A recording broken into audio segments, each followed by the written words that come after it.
Hey folks, welcome to Drinking Alone with Friends, a podcast where three friends drink alone together. My name's Chris. I'm Tud.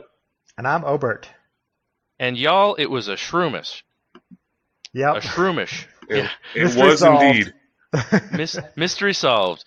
After some quick deducting, actually it was like right after we ended the podcast last week, it dawned upon my extensive knowledge of Pokemon that it was a shroomish that looks like a patty pan squash. And even then, maybe a little bit more of a stretch, or a little bit of a stretch, but Absolutely not. It looks exactly like a shroomish, and I knew it looked like a Pokemon.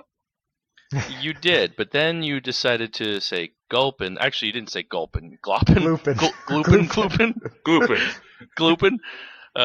And that is clearly not what it was. So, but mystery solved of the patty pan squash Pokemon debacle of 2018. Yes, it's 100% a shroomish. Yeah. So what have you guys been up to the past week? Anything fun happen with you? I went to a few different breweries over the weekend. Oh, nice. Yeah, which ones? Yeah, which ones? I went to, we started at Connecticut Valley in South Windsor. Actually, we started at Fox Farm.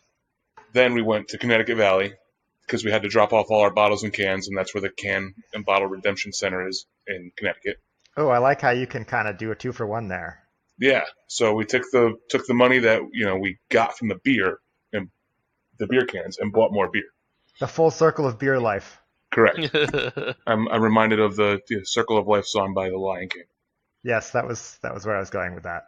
Then we went from Connecticut Valley to this new brewery in Manchester called Second Bridge. It's more of like a traditional type of brewery where they do traditional types of beer. So there was no IPAs. It was Pilsners and Stouts and that. AKA, it was boring.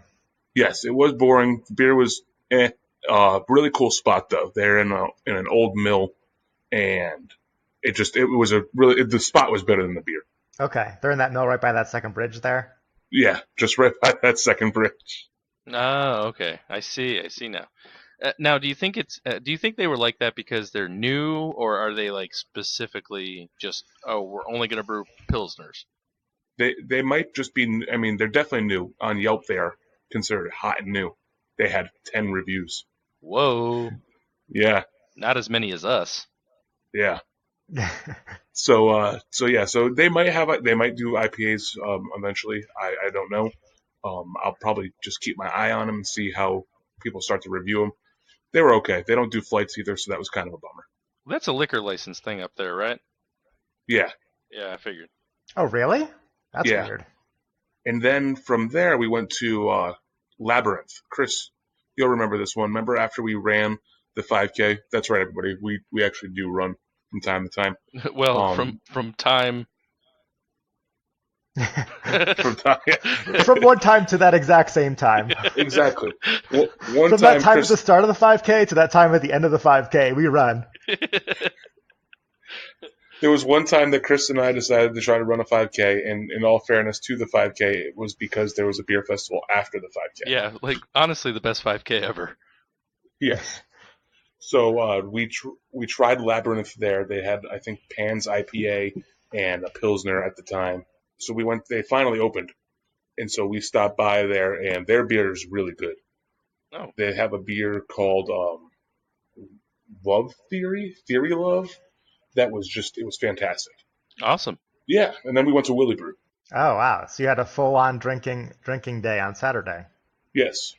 Then we went to Willy Brew, got some food, and then came home and watched the Red Sox get smoked by the Astros. Yeah, I saw your Snapchat of Willy Brew, and I was quickly trying to scan the board for what they had on tap. What did you end up drinking? Did you have any of their beers? I did. I had something. It was called the Funk Whammer. Willy Whammer?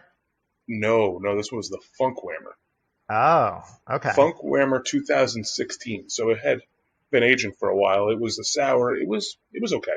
It was kind of like a Belgian triple meets a sour, so it was really interesting.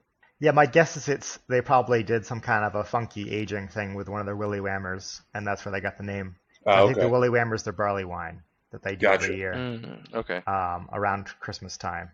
That would be a funky barley wine. Yeah, and were you at Blarney's too? Yeah, then we after we were done with dinner, we decided to walk over to Blarney's, obviously because old college stopping grounds, and you want to see what the old college bar was like. It hasn't changed. Nice. Man, how are you feeling this morning? Fine. Wow, there's a lot of drinking for one Saturday. I'm impressed. Getting those check-ins in. Yeah, got to get those check-ins. Obviously, yeah. What are you up to, like 4,000 beers now? No, I think I'm at 2,700. 2,700? No way, 1,700. I don't know. You're not. You didn't drink 1,000 beers in the last 2 weeks. We're gonna 1862. There you go. There it is. Yeah, you're smoking me now. I'm like totally dadding out right now. Not drinking any beers. 1658. Boo. That's not a lot. I think that is a lot, but, just relative to you, it's not as many. Anyways, Todd. Yes, Chris. You're making us thirsty. I am. That's very true. Yeah, you're bragging about all these beers you drank, and we have nothing to wet our lips with right yet. So, what are you guys drinking tonight? I'm glad you asked.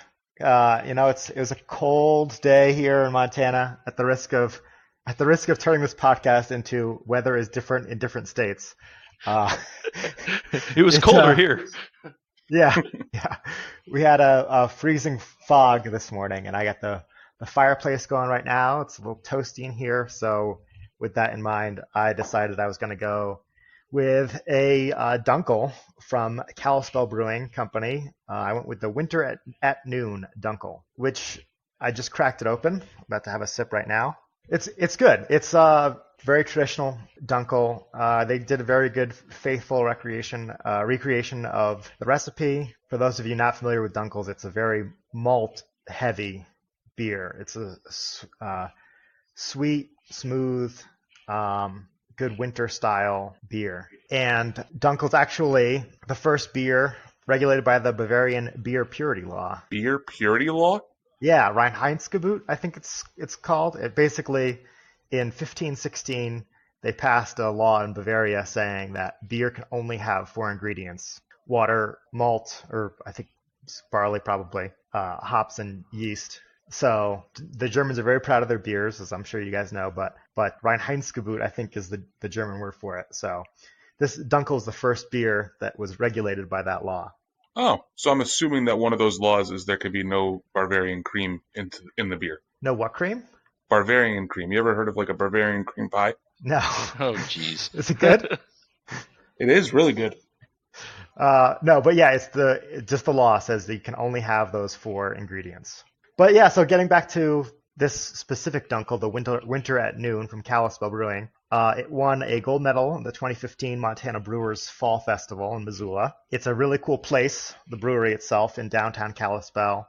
It reminds me, it has a feeling of like a diner, like it's, a lot of open windows and counter you can sit at, a lot of that like stainless steel furniture, like maybe not stainless steel, but the steel furniture and tables. It looks like you're sitting in a diner when you go in there. They do trivia. They have a lot of live music. It's a neat place in historic downtown Kalispell. But they did a very good job with this beer, and it definitely warms me up a little bit on this cold late fall day in Montana. That's pretty cool. Yeah, that's awesome. Yeah. I mean, it sounds like a pretty cool little spot too. I've never been to a brewery diner. Yeah, right? It sounds pretty awesome. I mean, you started describing it. You're like, it has chairs and a place you sit, and I'm like, a bar? But, No, it's more of a countertop than a bar look. Okay, all right. Yeah, like a diner counter. Yeah. Oh, that's pretty cool. It sounds like an awesome spot. We'll put a picture on the Instagram, and then you guys can see, like, if maybe I'm not doing the best job describing what it looks like. But, it's a diner. Cool. Okay. So with that being said, I'm going to give this a solid 3.5. It doesn't blow me away, but it's hard to do with a Dunkel. It's hard to improve upon the recipe, but very good beer. And with that, I'm going to turn it over to Chris. Chris, what are you drinking today? Me? That is very nice of you to ask. I don't know how well this is going to work, so let's see how this goes. So, hold on. It is a beer. Here, I'll just add these sound effects. Yeah.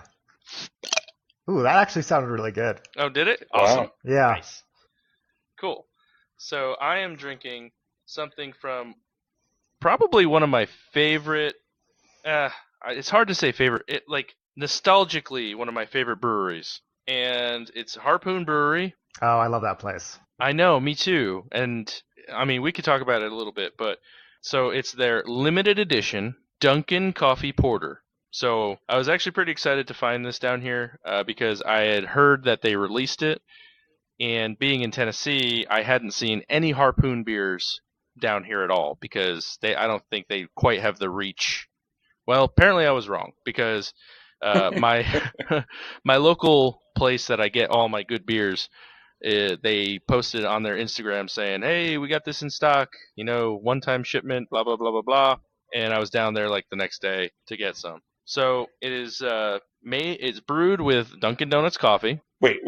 Hang on. Can we talk about this for a second? Yes. You're on the messaging list for your favorite package store already? That's pretty cool. I follow them on Instagram. Oh, nice. Okay. Everything's on the Insta, including us. I honestly thought that you brought that beer back from Connecticut. I didn't expect that you had gotten it there, but that's pretty cool. No, it only came out last weekend. Right, yeah.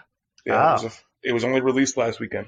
And keeping with the theme of cold weather, et cetera, I wanted to do another, more hearty beer. So I went with a porter, and the fact that I was lucky enough to find this.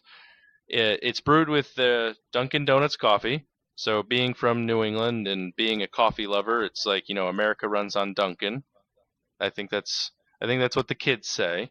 Is Duncan still popular down there too? Yeah, it is. Now down here you'll get a lot of different, like a lot of other ones. Like you'll get more Starbuckses, and like there's a Lassiter's that's like relatively famous, and there's a lot more like small coffee shops. Just because I kind of live in a city, and Nashville is a very hipstery kind of city, so you get like a lot of small coffee. But there's still like basically a Dunkin' off every exit. So Cool. and if the Predators win a home game, you get a free medium coffee. So, Nice. Kind of like if the Patriots win up here. yeah. Well, you have to pay 87 cents because the Patriots suck. But anyways, hashtag go Preds. I had one of these before the show, as is tradition, and it pours out really nice and smooth pour. Like you can tell that it's a porter, but not a lot of fizz off of it, which is kind of what you'd expect. Now, when you smell it, you don't get the smell that you would probably envision from a coffee porter, which was a little disheartening when I first had it. Doesn't smell like walking into a Dunkin' Donuts. Right, exactly. It doesn't smell like terrible baked goods. Time to make the donuts. All of that, but Burnt coffee. Mm. yeah, burnt coffee, and yeah. Oh man, they did piss me off once though. Like I asked for a extra cup of ice, and they were like, "Oh, I got to charge you for the cup," so I had to pay like 95 cents for a cup. 95 cents? That sounds way too expensive for a cup. I thought they were like 5 cents. It was like at the point where I wasn't fighting with them. I was like, whatever, just here's $1. Like, but still, Duncan, get on it, right? Anyways, so you get a hint of the coffee, but you don't get a very strong, overpowering like coffee on the nose. And then when you taste it, which I will do right now, it's good. But if you can envision almost any other coffee porter, that's exactly what it is. So Okay. it doesn't really blow me out of the water. I do get some coffee in it, and it's got a porter taste, which I am more of a stout person than a porter person, But it's overall it's good. It's just not, I don't know what I expected. I expected it to put it up on this pedestal and it be the best coffee porter I've ever had, and I don't know. I guess I thought too much of Duncan. well, weighing in, yeah. I mean, Dunkin' plus Harpoon, I think, is a recipe for a very average coffee porter that is accessible to everyone. Maybe people who haven't had a lot of coffee porters before would see this and be like, "Oh, I'll try that." They're not going to be a type of brewery that's going to go crazy with their coffee porter that's seasonally released to everybody. Yeah, I had it last week at the beer fest. With all the macro brews, and so obviously Harpoon was represented there. I liked it. I didn't think it was too bad. I mean, I think I kind of agree with that. It's not going to blow the doors off anything, but I thought it was a pretty solid beer. So you're probably biased because of all of the beers that were there that were boring. Well, yeah, I guess if you're surrounded by mediocrity, Harpoon is going to taste amazing compared to a lot of what was there. Yeah, and I mean it's good. I mean it's not the best coffee anything I've ever had, and it's certainly not the worst. Like I'm going to finish the 6-pack I bought, but I don't know. I think I was building it up in my mind, and then it didn't equate. So it's one of those overhyped things, But I will say I'll give a shout out to Harpoon because the bottle is awesome. Because the back of it looks like, if you were to buy like an iced coffee or a hot coffee, and they have all those little like ovals and they check off like, light and sweet, blah, blah, blah, blah, blah. They do the same thing with this. So like classic porter, it's got a check, and with Dunkin coffee, and it's got a check. So it's pretty cool. Maybe I'll throw that up on the Instagram so everybody can. Oh yeah, definitely. Everybody can take a look. And it's got that classic Dunkin' Donuts font. Yeah. It's that pink and orange colors. Yeah. It's also a fun fact. They're changing their name. They're not going to be Dunkin' Donuts anymore. Yeah, no. Actually, this doesn't say Dunkin' Donuts. It does say only Dunkin'. Yeah, they're rebranding to just Dunkin'. Yeah. Well, that's good because their donuts are literally the worst donuts. So I'm glad that they're dropping Dunkin' Donuts from the name. Yeah. Their coffee's not too good either. So I like their coffee, but maybe the name implies that you have to dunk the donuts in the coffee to make it taste good. I don't know. Maybe. Ooh. Maybe. So, but I do want to. I want to talk about, because I know I have a fondness for Harpoon, and I know at least Obert does. But I feel like Harpoon, for those that don't know, is a brewery that's based out of Vermont and Boston. So they have 2 locations. I've been to both locations, and I've gone to the one in Vermont twice, and gone on their tour a couple times. And it's a great brewery. The beers, like Obert was saying, they don't experiment a ton. They do have like their 100 barrel series and those kind of things where they do a little bit more experiment stuff, but it's very like low volume. You can't get it year round. But I think I would have to say, and I don't know, I can't like remember all the way back to my first ever IPA, but I think a Harpoon IPA might have like broken me and made me the person that I am today. Wow. Yeah, you owe it all to that Harpoon IPA. Yeah, I can't think of an IPA I've had before that. I mean, I had Long Trail, but that's not an IPA. So right. I'm trying to think, but I think that was like the start of it all for me way back when. And even to this day, if I see a Harpoon IPA on the menu and there's nothing else like overly exciting, I feel 100% okay ordering a Harpoon IPA. Yeah, I can't remember what IPA first did it for me. I think it was probably Sip of Sunshine. Then I got obsessed with going around and finding it and buying all I could and having it all. And then, as we all know, now I have 2 fridges full of beer and more beer than I can drink. And a freezer. And a freezer. That freezer's more filled with the porters and that type of stuff. Oh, okay. Which is perfectly fine. Obviously not turned down all the way. Yeah, right. Not frozen. There's not porter sickles in there. Right, I know. I was going to say that's an interesting way to store your beer. Yeah, I just thaw it out later and it tastes delicious. Really lock in that freshness. The beer that first started it for me was Berkshire Brewing Company's Coffee House Porter. Actually, now that we're talking about porters, that was the first craft beer that grabbed me, and I was like, I love this. Oh, okay, that's a good one though. I do love that beer, and I had it on Nitro last night at Willy Brew. Yeah, I guess I don't know if I guess Long Trail would be considered craft beer. Maybe 10 years ago or whatever. But it's still craft beer. Yeah, okay. So I remember one of the first beers. I love the Long Trail Ale, and then when they released, or when I first had their Blackberry Wheat, like I was a big fan of that for a while. 8 years ago or whatever. Oh, yeah. I remember that. You were obsessed with that beer. Yeah, it was really good. Yeah. And I was into, I was into Sam Adams a little bit before I guess I got into craft beer, but I don't really consider Sam Adams craft beer. So yeah, for me, the day I fell in love with IPA, I will never forget, and it was a Harpoon IPA. It was August 2009. I bought a 6-pack of it because it looked cool. It was a sunny day. And one sip, and I was in love. And I was And like, as the wow, condensation rolled down the bottle. yeah, it's imprinted in my memory. But that's funny that it was, Chris, you were saying it's the IPA that you first remember having too, because definitely left an impression on me. Yeah, yeah. I was gonna say that, and then it quickly like evolved to Heady Topper, and then Heady Topper was the thing for, you know, years, and you had to get it, and this, that, and the other thing. So it was and now I'm just basically almost a professional alcoholic. So it's pretty cool. It's nice, you know. It's nice. Hashtag thanks, Harpoon. So did you rate your beer yet? Oh yeah, you know what? I did a bad job about that, huh? So it's pretty light. It's 6% alcohol, and you know I enjoy it. I'm gonna drink it, but it doesn't knock my socks off. So I'm gonna say it's a 3.5 out of 5. 2 3.5 so far this week. 2 3.5s.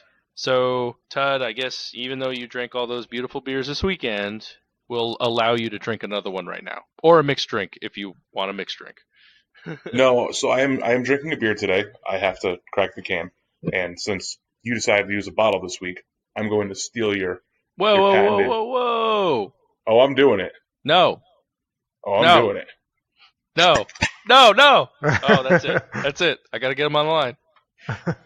Beep boop, beep boop, boop, beep boop. Hi, lawyer. Yeah, again.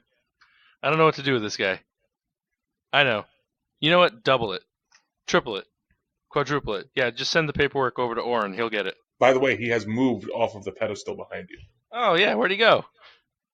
He ran away, I guess. It's So weird just that your lawyer only has 6 digits in their phone number. Yeah, it's. I asked him to cut one off so I can save time when I have to sue Tud. Yeah, call us at 1-800-LAWYER, LAWYER.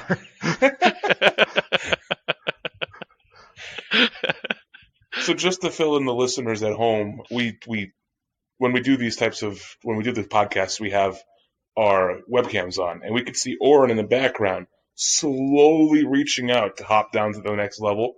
And if anybody who's met Oren, you know he's a big fat cat and really doesn't like to move too much. So it was the quintessential Oren thing to do. Yeah, he's pretty awesome. I mean, all my cats are awesome, but he's pretty awesome. He's funny. Anyways, what are you drinking now that you're penniless? Yes. Now that I'm penniless and all I have left is beer, I am drinking Vito the Beer Whale Cat by Fat Orange Cat. Nice. Purchased it yesterday when we were there. It is probably my favorite canned beer by them. So every time I see it, which is very rare because they haven't been canning this that often, I buy it because it's delicious. It's a New England style IPA, which we have to get to that in a little bit, explaining what that is. It's delicious. Spoilers. It's okay. I'm a big spoiler person. So yeah, so it's a delicious beer. It's 8% ABV, and the art is actually pretty cool because recently Fat Orange Cat hired a new artist, and all their artwork has changed. And when we throw this up on Instagram, you guys will see what the new artwork looks like. So very fruity, little boozy on the back end, just a really solid drinking IPA. I'd probably give this a 4 out of 5. Nice. Yeah, it's like I said, it's one of my favorite beers by them. It's their go-to for you from them. Correct. So, I had a question. When do you guys drink straight from the can, and when do you pour it into a glass? I never know with IPAs what you're supposed to do. I always just, because I'm lazy, usually end up drinking it out of the can.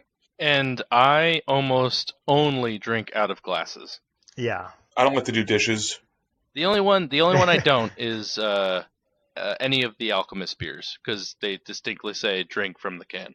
Right. That's what throws me off, right? Because I'm not sure what their logic is behind supposed to drink from the can from them, but it's like, is that just an Alchemist beer thing, or is it just a New England IPA thing? So the way you're really supposed to drink beer is you're supposed to pour it into a glass, like a tulip glass. And the reason for that is with the way the glass is shaped, the smells come off.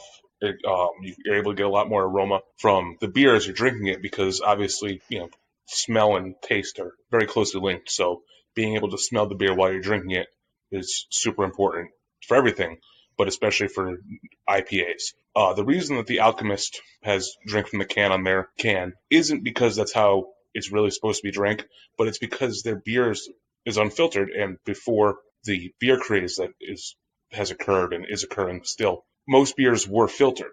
So if you pour it out, you notice that it's hazy and it has stuff floating in it. Oh, really? Yeah. I feel so lied to. And so in order to keep people from thinking that their beer was bad, they said drink from the can, because that way you wouldn't see any of the sediment that was in the beer. Oh, that's interesting.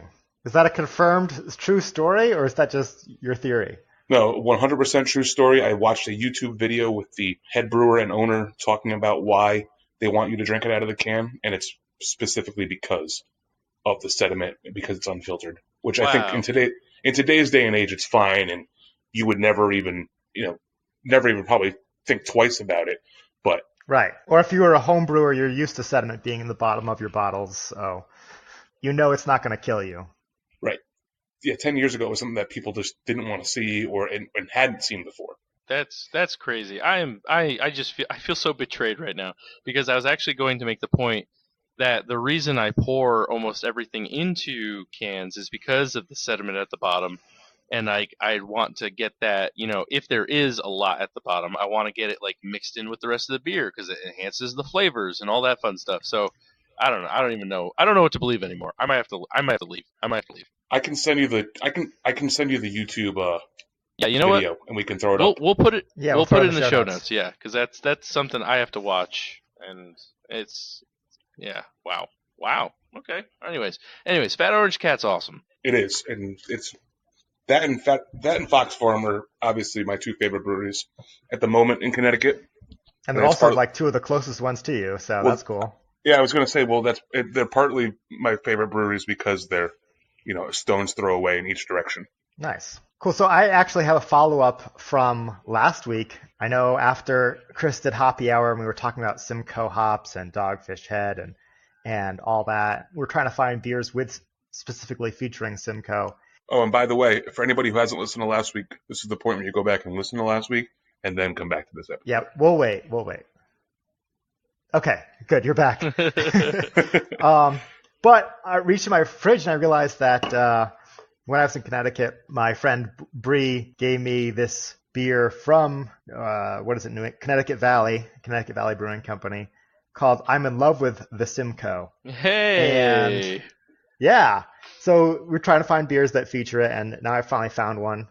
And I'm going to... Okay, who was that? Tud, you're opening another beer. That's weird. Oh, man. It's going to be an expensive week for you, Tud. I'm going to be so poor.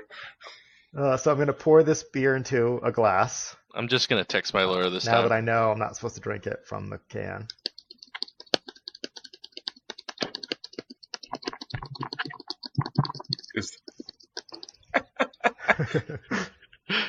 All right. Hey, he's gonna forward the paperwork over to Oren. So first thoughts, just by smelling the beer, I definitely smell like a Dogfish Head 60 or 90 minute aroma. That was confirmed, by the way. Those are both. It was. That is. They're not true? solely Simcoe, but they do feature Simcoe. Okay. And so we talked last week that was a good pull out of the hat. Yeah, that was. We talked last week that you can get both. We said fruity and piney / earthy notes out of this Simcoe hop. So here I go. We'll see. Diving in. And just so everybody's aware, I'm in Love with Simcoe is by Connecticut Valley. Connecticut Valley is one of the breweries that we visited yesterday in South Windsor, in case anybody wants to visit. It's a really nice place, very big, lots of beer. You can do mixed 4-packs there and just have a great time. They do half pours and full pours, and it's right on the main drag in South Windsor. You can't miss it. Wow. I get a lot of piney. I get very, very tip of the tongue piney flavors from this immediately. It's quite hazy, unfiltered. I really like this beer. All right. So you like Simcoe? I do like Simcoe. There it is. I can tell it's not as aromatic as some of the other hops we discussed on Hoppy Hour, and I can see how this would be used in a bouquet of other hops as well. But yeah, there you go. I'm in love with Simcoe. It's good. I can say I'm in love with the Simcoe as well. Hey, quick. Nice. Let's do a quick. What's your rating on it? I'm gonna give this 3.75. Okay. All right. Solid. Just an FYI, everybody, the Red Sox have won Game 2 of the ALCS. Again, it's our usual. What were the sports like earlier this week? Check-in. Correct. Yeah. The series is tied 1-1. You're listening And now now they had- that the Astros have won the series, and Whoa. that. It's that. First of all, it won't be possible by the time this podcast comes out that the series will be over, even if we lose the next two. But it is going now it's going to Houston for Tuesday and Wednesday, and then it will go back to Boston. Yeah, dropping that one in Boston's tough. Anyways. So, Todd, did you have this beer when you were there? No. Did you see it? No, they didn't have it. He also doesn't like Simcoe. Oh, it's like a limited release? I don't think it's a limited release, but some of their IPAs, they do rotate through them, and it just wasn't one of the 7 or 8 IPAs they had. They had probably about 12 to 15 beers on tap, with like I said, 7 of them being IPAs. It just wasn't Simcoe. Trailblazer. I did have a Trailblazer, by the way, and it was on point this week. Nice. And it tastes, when it's on point, that beer is up there with any other beer out there. Agreed. Including Julius. The last time I was there, it was not as good as this time, but this time it was. I debated buying a 4-pack just because it was so good, but I did not. Wow. Oh, I know what that sound means. Chris is digging into our very literal mailbag. Mail time. Here's the mail. It never fails. It makes me want to wag my tail. Okay. So, you gotta finish the song. What's that? You gotta finish the song. Mail. Okay. So we have a few emails, including a fan question. So we'll save that one for last, but we'll start off with good friend of the podcast, Alex. She sends hello friends. Hello. A few thoughts. Sip for your thoughts, if you may. Ha ha ha. By the way, best subject ever. # following the email because everybody needs to follow the email. # follow the email. Anyways, so she goes on to say her belief after hearing the first ever segment of Face Your Beers was that Schafferhofer should be our 1-year anniversary, which I can see that. That would be good. You know what? Let's just to build up the anticipation more, let's make it the 5-year anniversary. No, I like 1 year. The 30th year anniversary. The 3,000th episode. And but she does love the segment, so don't worry, Alex. We assure you that there are going to be many, many more beers that are faced. Especially for Spooktober. Ooh. Spookiest month. And she also, and this is for everybody. She also loved the our old beer pickup program, and she hopes we get to the fact where we can pick up all the beers and never have to pay for beer again. So, Yeah, that's a PSA for everybody out there. Yeah. I hope that we never have to pay for beer ever again either. So we're on the same page, Alex. Exactly. Brought to you from Alex down here in Tennessee. She's my protege. Taught her everything she knows, and she's going to be mad that this goes into the history books as something that's in recorded things. So, as they recorded say. Media. Yeah. Hey, listen, okay? In the Library of Congress. Yes, right. After I become president or whatever, and the Smithsonian wants this podcast. I think that's how it works. I believe that's how that works. That's it. You're never going to get elected because of Baby Fight Club, just an FYI. Yeah, well, you hosted it, so Alex, my protege, there you go. Thank you for writing in and following the email. Thanks, Chris's protege. So Caitlin, who is soon to be related to someone on this podcast. I wonder who. Yeah, I know. Crazy. That's a weird way to say they're getting married, by the way. Either they're getting married or she's being adopted. I'm not entirely sure what's going on. This is my adopted wife. It's your or I guess your parents could be getting married too. That would make you step related. Ooh, that would be weird. Just an FYI, Caitlin is my fiance. Caitlin is we're just gonna end this conversation real fast. Yeah, there's no stepsisters or anything. But anyways, so she commented on Tud's Beer Fest advice, and she said, when you get home from a beer fest, how did you forget that you have to order all of the pizzas with pepperoni? So Yes. So go ahead. we myself, Obert, and Chris and Caitlin all went to a beer festival last year in East Hartford, and we got home and we decided that we wanted pizza, a general, drunken food type decision. And so we decided to order pizza from Worcester Street. And as she was taking an order, she asked what everybody wanted. And the one thing I said was, can we just have one pizza without pepperoni? Okay. Just one. As I am not a fan of pepperoni pizza. I like pepperoni. I like pizza. Just don't like them combined. I think it's too greasy. So Caitlin then proceeds to order everything, all of the pizzas with pepperoni. So we're talking, pepperoni pizza, like meatball and pepperoni, peppers and onions and pepperoni, all pepperoni. Everything had pepperoni. Okay, so Tud's explaining this like he was like this civilized gentleman, like, right? Yeah, like excuse me, could I please have just one pizza pie without any pepperoni? Okay, I appear to have had a little too much to drink. I require some pepperoni-free pizza to sober up. I need some sustenance, please. So what really happened was we get home and we are ordering pizza.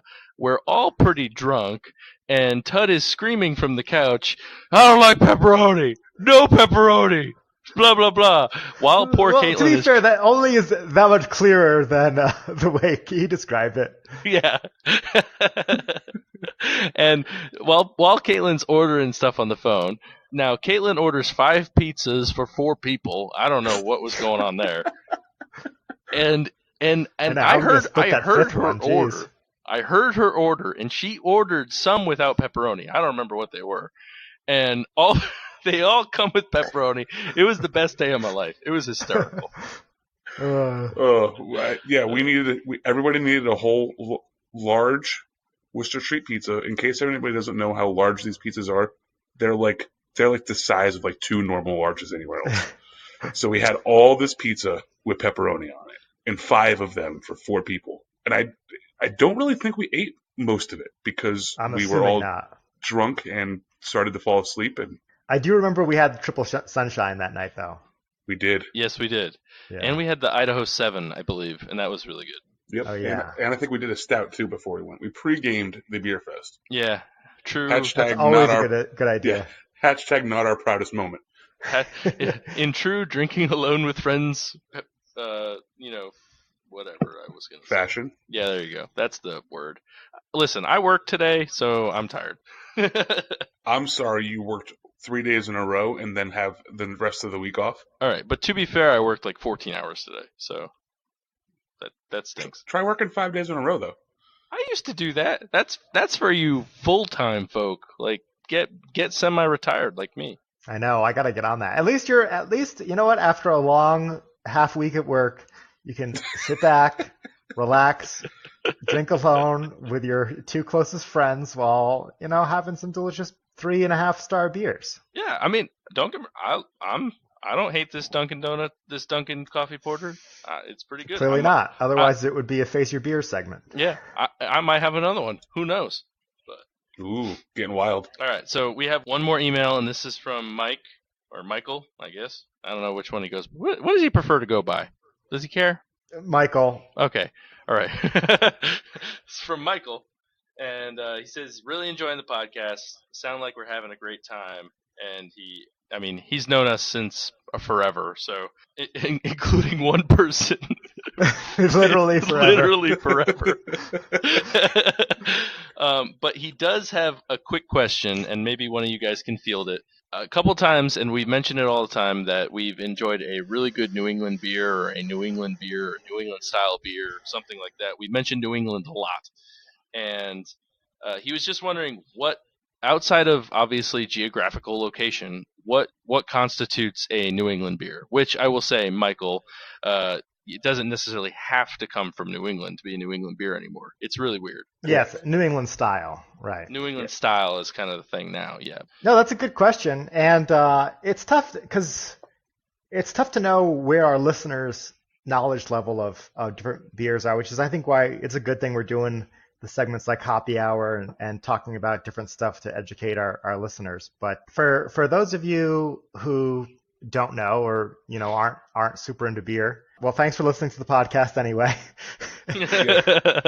You've made it this far listening to a podcast about drinking beer. If you're not really into beer, congratulations to you. Yeah, we hope that we've expanded your beer knowledge a little bit. But New England style is something that originated, like we talked about earlier, with a heady topper in I don't even know what year it was. We're just going to call it 2000s.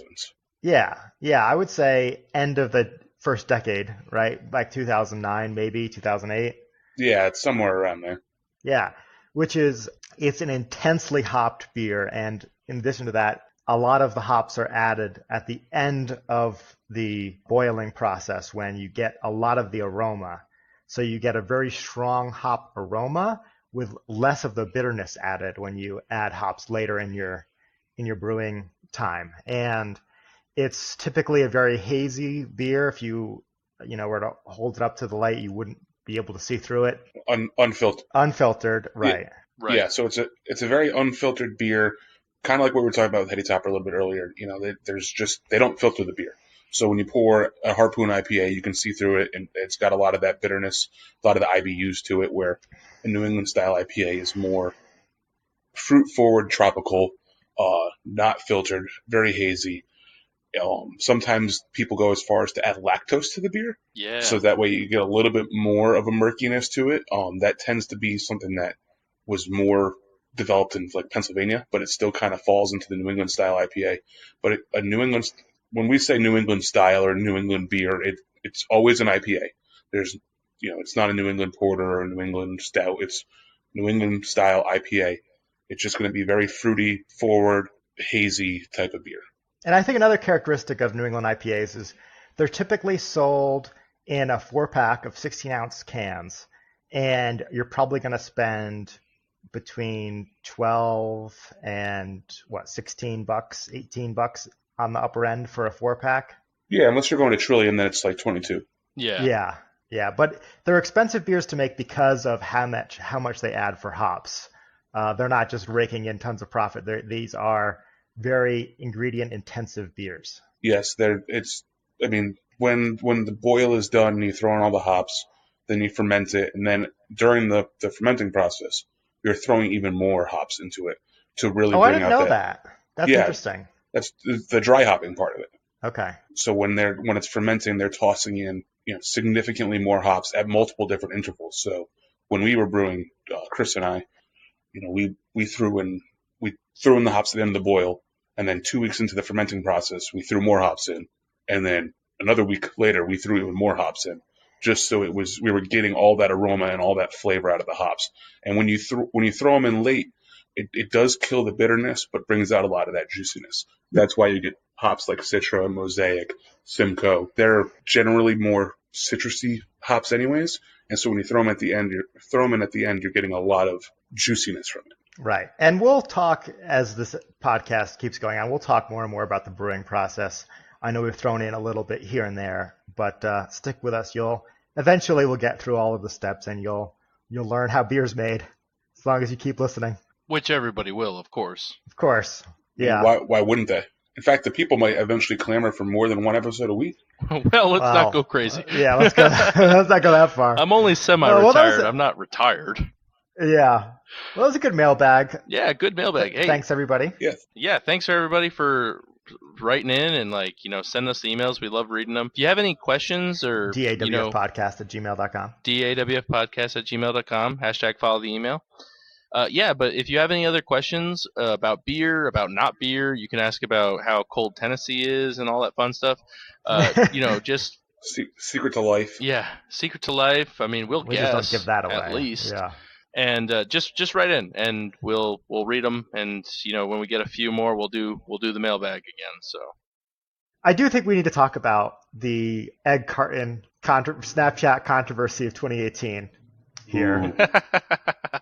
Dana sent a Snapchat out with an egg carton with I'd say about half a dozen left, and the 6 eggs that were missing were from the middle of the carton. Yeah, it was like a scatter shot of missing eggs. Yes. Yeah, and I think the caption was like, "What kind of a monster does this?" or something along those lines. Yes, that is correct. Yes. Yeah. And you know what? I had to send something back to Dana saying, you got to balance the carton, because I do the same thing. Exactly. I leave the eggs on the end. Yeah, so that way you don't pick it up and it's like all lopsided. You got to take the eggs from the middle so they don't tip over. Exactly. See, I agree with Dana where you need to take them from one side and do it like evenly. Or rows at a time. You can go like the full like long length rows.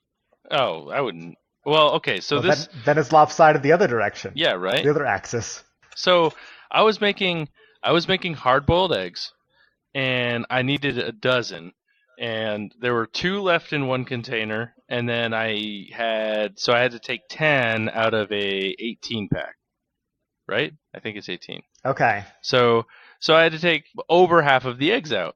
So I was thinking, I was like, if you take them all from one side, then you're going to end up, running the risk of, putting it back the wrong way. And then if you grab the empty end, then all the eggs weigh the carton down, and then it snaps in half. Yeah. And then you have 10 eggs on the floor. And then she would be yelling at me because there's eggs all over the floor. And even though it clearly would have been her. I'm just imagining a world where Dana picks up an egg carton and the eggs spill out and it's immediately your fault. Chris, why did you make me spill all these eggs? That is the world I live in, people. So I had responded back to her saying, Chris, with a question mark. And she responded back to me saying, well, CJ did not make eggs. And I responded back with what could have been one of the cats. Oh, there you go. There you go. Yeah. She doesn't even know it was me. Well, and she said, well, Oren is an asshole. See? He's not back. Yeah, so yeah, there was definitely, I don't know. She was... My justification was it's like a loaf of bread where you leave the two ends for the last. It's like you do the same thing with the eggs. Everybody knows the good eggs are in the middle of the carton. No, you take the eggs out in order and leave the rest of the eggs. Did yours all have all numbers on them? No, but you take them from one side and you go down the rows, evenly. I'm all about #chaos eggs right here. #chaos eggs. Yeah, no chaos eggs, neat and orderly eggs. See, and okay, so everybody listening, sympathize with me because I got the crap because of the way I took eggs out. But had she dropped eggs everywhere, it still would have been my fault. So it's lose-lose. Like I should just basically not make eggs anymore. But in the words of most married people that I know, welcome to marriage. Yeah, I know. You know what, Chris? I think I have a suggestion for you. Next time you find yourself in the situation, right, and you have so you take your carton out of the fridge, 18 eggs. You boil 10 of them.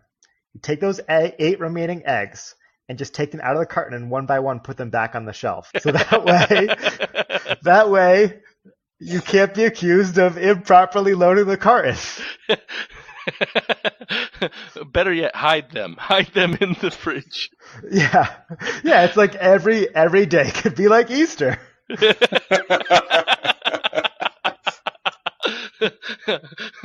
Hey, honey, you want to play a new game? It's now Easter every day. You're Easter. You move the orange juice, there's an egg. Open the leftovers, there's an egg. What, you need baking soda? There's an egg.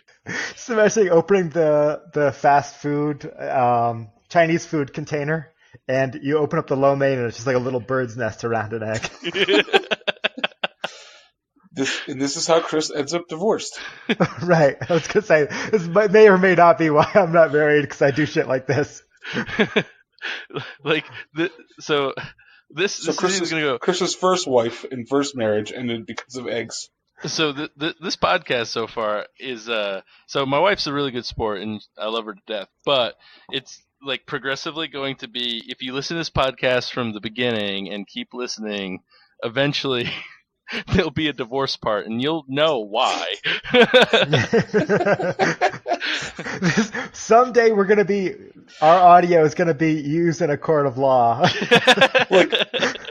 Like legitimately, one of our episodes is going to be Chris actually talking with a real lawyer. The judge is going to listen to them all, and I'm going to be like, hey, at least we got those downloads. So, Yeah. but yeah. Let us know how Dana reacts to your new Easter egg hunt approach to returning eggs to the fridge, and if maybe she'll be more appreciative of your carton loading skills. I don't know. She probably still won't.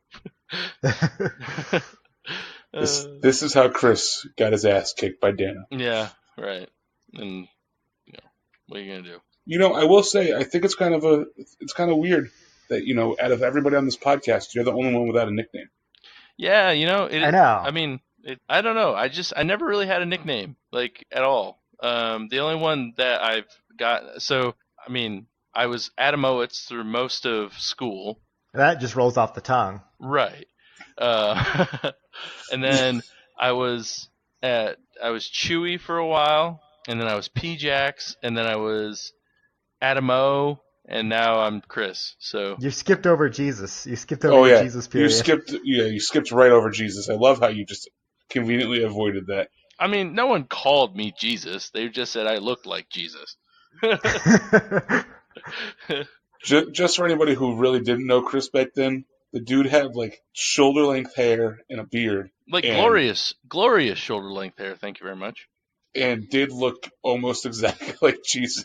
Like a fat Jesus. Yeah. Like if Jesus drank beer and ate pizza every weekend. Oh, Oren's back. Yep. Actually, no, Chris, Oren report.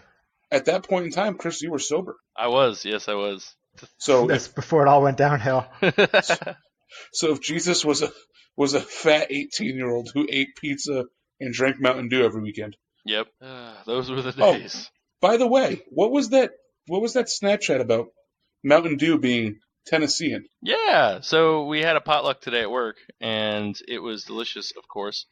And Mountain Dew was apparently founded, or the recipe for Mountain Dew was founded in Tennessee. So, and, it was confirmed by multiple sources that it was. So, pretty cool. Glad other people than me did your research for you, too. just you and Josh. Okay, nice. Yeah. I'm glad that somebody did your research, because you sent me a Snapchat and told me to do work, and I put my phone down. Right. Much like regular work. Yeah. What do you want? What do you expect me to do? Work for my money? Yeah. Bullshit. Just give it to me for free. #America. So is it that time that our time to go to our Frosty Mug of Wisdom? Yeah, I think it's about that time. All right. Who wants to hoist our mug first? I don't think I've let off in a while, so how about I go first? So I'll be the first handle on our Frosty Mug of Wisdom, and I'm leading off with something that probably doesn't need the additional 50 people looking into it that listen to our podcast every week. But hey, now don't cut it short. 61. Okay, yeah, no, actually we've gained a few listeners, but anyways. Thanks for sharing. Yeah, absolutely. Thanks for sharing. But I'm so those of you that I don't think we mentioned it at all, but like I'm a pretty big wrestling fan, and breaking his secret, Tut is as well.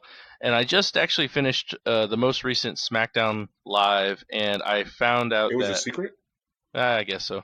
And I found out that Rey Mysterio is actually returning to the WWE. I don't know how long of a stint it is, but it made it sound like he's going to be there for a little bit. So pretty exciting stuff. If you've never seen Rey Mysterio wrestle, I know wrestling, it has all those stigmas, but he puts on some really awesome matches, really entertaining matches. He's the little guy that beats all of these big monsters. So, but he's coming back, and I want to see him wrestle, and I hope he sticks around because he's very entertaining, and they can get a lot of good storylines out of him. So that's my first handle, and I hope everybody tunes in to a $1 billion company's production.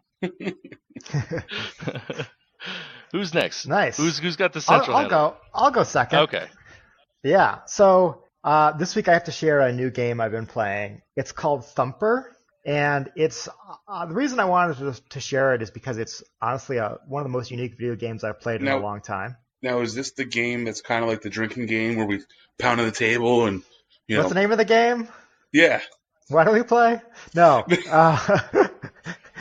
Um, this game, it's a really sounds like a very bizarre concept, but it's a rhythm game where you kind of press buttons along to the beat, and you are a beetle on a rail track, and you have to hit the specific buttons at specific times along with the music. And kind of in the way of Guitar Hero or Dance Dance Revolution, where it's, like I said, a rhythm-focused game. It's very trippy visuals, a lot of like colors flying by you, and like I said, it's just a really unique game. If you're into either of those games, DDR or Guitar Hero, I recommend checking it out. And the music is honestly the coolest part. And here, I'm going to share a little bit of the music with you guys. So yeah, you guys can kind of hear it's like electronic kind of music. It's hard to tell in this video, but it's very bass heavy, and you kind of hit the buttons along with the bass. But yeah, it's a cool game. I recommend you guys check it out. Yeah, definitely some bass heavy music there. But yeah, I just wanted to share that because it was such a different game, and I think for those of you who like DDR type games, you would enjoy it. Cool. So I guess I'm gonna hand the Frosty Mug over to Todd. Todd, take us home. What do you got for us this week? All right, cool. So I'm going to share with everybody a new show I've been watching on Netflix. It's called The Haunting of Hill House. It is a scary show, given obviously that it's October. This is the time of year where I really start to get into watching the scary stuff. But it's a show about this family that bought this house. The mom gets possessed, and it's kind of like a split between when the kids were little and watching them grow up in this house and all the weird stuff that happened, and the kids as adults and watching how all their lives have changed as they slowly get roped back into going back to the house where the mom is still possessed, even though everybody else has moved out. Oh, that's freaky. Yeah, it's really cool. It's a Netflix original. It just came out this week. So if anybody's looking for a good Halloween time show to watch, I recommend this one. We're on episode 3.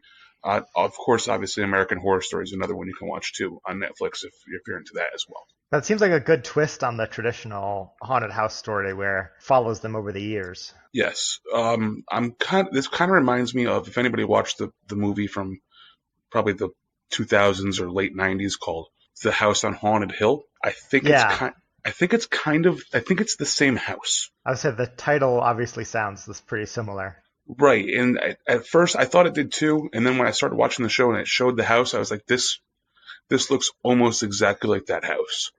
So I think it's a different take on that movie, but in a show. Okay, cool. I'll have to check that one out. I'm generally a big girl, so I don't like scary movies, or shows or anything. But I'll let Dana know. She loves that kind of creepy, weird stuff, so she'll probably love it. Yeah, if you really want to be a baby, Chris, watch The Conjuring, The Hills Have Eyes. I am currently watching Hostel. Pokemon Indigo League. Okay, so again. Nice. The Conjuring might be the scariest movie I've ever seen in my entire life. It's the only movie I've ever watched where I had to actually pause the movie mid-movie to take a break. Wow. I mean, that's saying a lot even for you. Yeah, just for anybody who doesn't know, during college we used to go to Blockbuster. Yep, throwback to how old we are.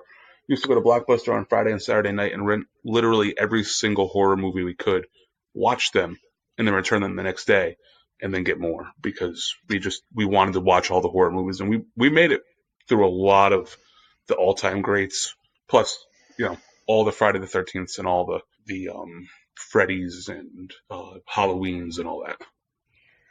Well, I guess it's that time of the episode where we got to say goodbye. Bye. Let's start by okay, see you. See you later. Bye.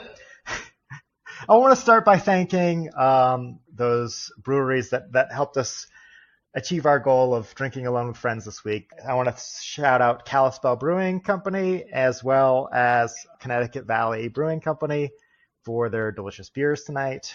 I'm going to give a shout out to Fat Orange Cat. And of course, Harpoon Brewing up in Vermont and Boston. Just a reminder for everybody, you should follow us on all the social medias. We are on Instagram, Twitter, Facebook. Of course, we're always on Untappd. Make sure you follow us there and see our ratings. Oh, of course, don't forget to follow the email, dawfpodcast@gmail.com. And all those social media websites we are on as DAWF Podcast. Please, wherever you get your podcast from, whether it be iTunes, or even if it's iTunes, you should leave us a 5-star rating and review on iTunes. It really helps others find the show. But no, in all seriousness, we are also on Spotify now and most places where you can find podcasts. We're there. Google Play, I don't know why I'm telling you this, Podbean. because clearly you're listening to this podcast somehow, so you don't need any more instructions on how to find us. But you do need to give us a rating. Yes, rating, seriously though, does help, as well as just sharing with your friends. These 3 goofy guys who you listen to talk about beer and other stuff. Right, and even if they're not your friends, I mean, if you really do hate our podcast, give it to your worst enemy. Maybe they'll listen. Yeah, waste an hour of their day. Oh. That's how we became famous. Yeah. Just the podcast of worst enemies. Yeah, there we go. All right, well, do you guys have anything else we should shout out before we sign off here? No, I think I'm good. No, I'm good. Thank you, everybody, for listening. All right, I'm Obert. My name's Chris. And I'm Tud. And remember, if you're drinking alone, do it with friends. Chris, are you going to run downstairs and do the egg thing quick before Dana listens? No. You should definitely do it and report back tomorrow. Maybe you know what? Maybe I'll hide one egg. Yeah. Hide one egg. Post it on It's good. Instagram.